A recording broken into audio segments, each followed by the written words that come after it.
So I want to take you to a journey, a small journey. So imagine you take a loved one to the hospital, you expect them to be taken care of. And sometimes somebody can be very sick, they are not able to move. They are what we call bedridden.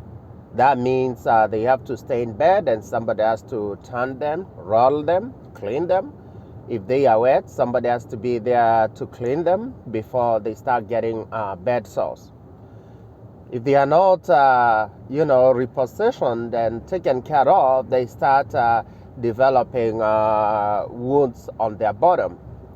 And initially it starts with the first part of the skin, the top part of the skin, and then epidermis, and then it goes to the dermis, and then the skin breakdown or the wound start developing, and it gets to subcutaneous fat tissue, and then it goes to deep to the soft tissue, and then lastly the wound gets to get to the bone, and by that time it's what we call stage 4. So this takes a long time to heal. It takes a lot of work. It's a huge liability both to the hospital, and it's a lot of pain to the patient who has such a deep tissue injury or such a deep wound in their butt, or what we call the sacral area. So anyway, I'm giving you this example of what can happen in life so that you can go with me and follow with me as I educate some of us. Now, that might be one isolated case. However, if there are more cases of, negligence going on, and there's a large population in a certain hospital, whereby there is a lot of skin breakdown, there is stage 2 wound, stage 3, stage 4 wounds going on to a lot of people, then that creates a bad picture, and it gets to a point whereby the hospital has to take a lot of action to correct what has happened or what has been going on. Now, I'm saying all this to say that, during this time that most of us are wondering, why should I be concerned? Why should I be bothered? Imagine if your entire community, imagine if, what you call your people went through that time whereby the whole society was subjected to a certain hospital or facility or institution that got to neglect them, or even intentionally leave them when they are wet, bedridden, not able to move. And they started developing stage 1, stage 2, stage 3 wound, stage 4, which is severe. And for sure that some of them even died during that time of neglect. And some of them went through a lot of pain.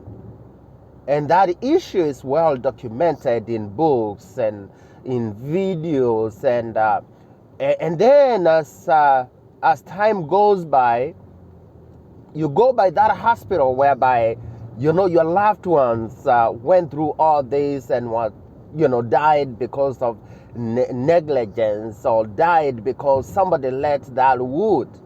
And you go and you've read in the books and you've seen the pictures of stage 1, stage 2, stage 3, and stage 4 wounds, and you pass by that hospital. It will always bring some bitterness, some pain, some discomfort. It will make you feel like tearing down that hospital because there's some negligence that happened. Even if the hospital has new people in it, you'll still have that discomfort in you.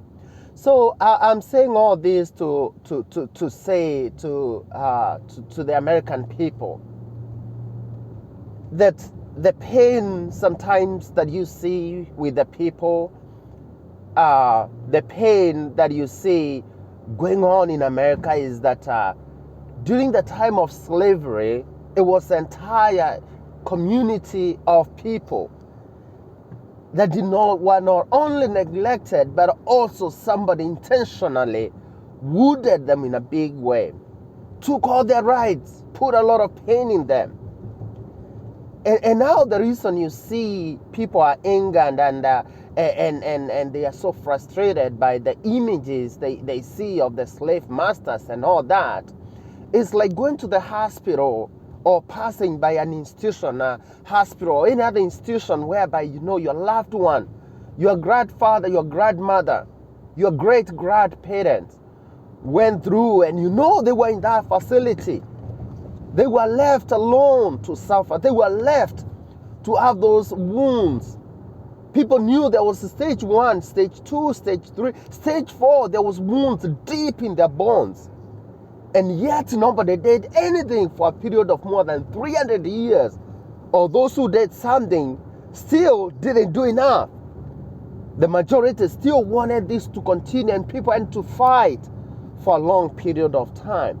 So anyway, I'm saying all this not to incite or to cause more discomfort, but to let my dear brothers and sisters who don't say, why in the world are people so angered?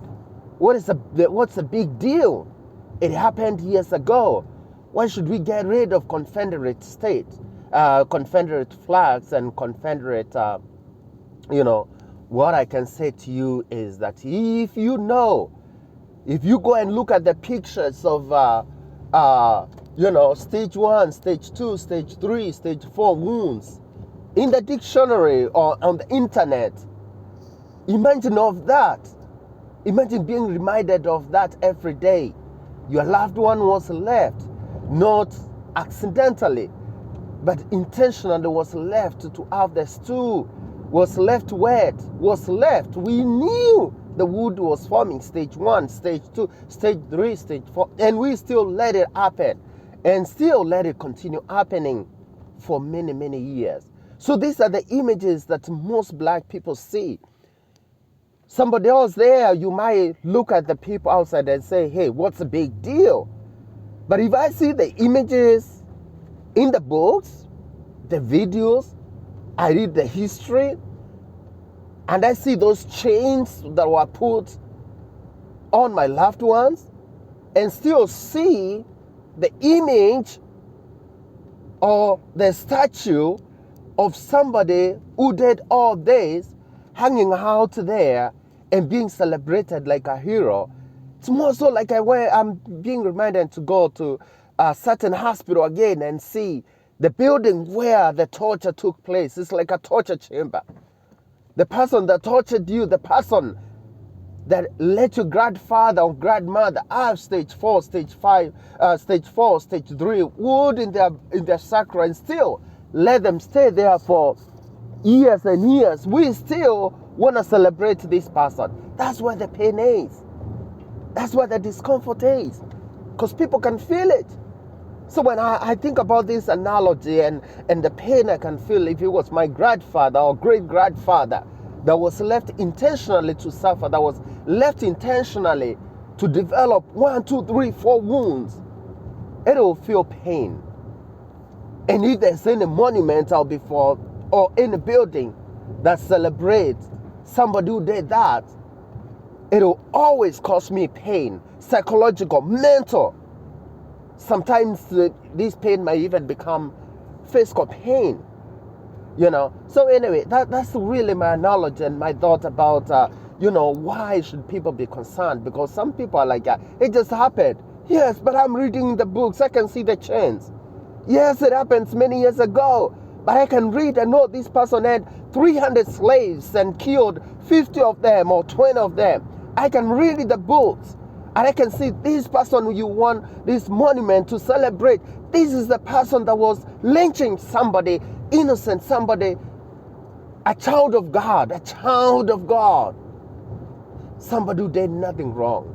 So anyway, as you think about it, as you feel that we shouldn't take care of the statues, go look on the internet, stage 1, 2, 3, 4.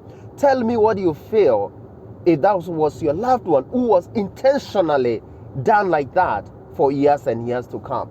Anyway, That's my thought. Let me know what you think about my analogy.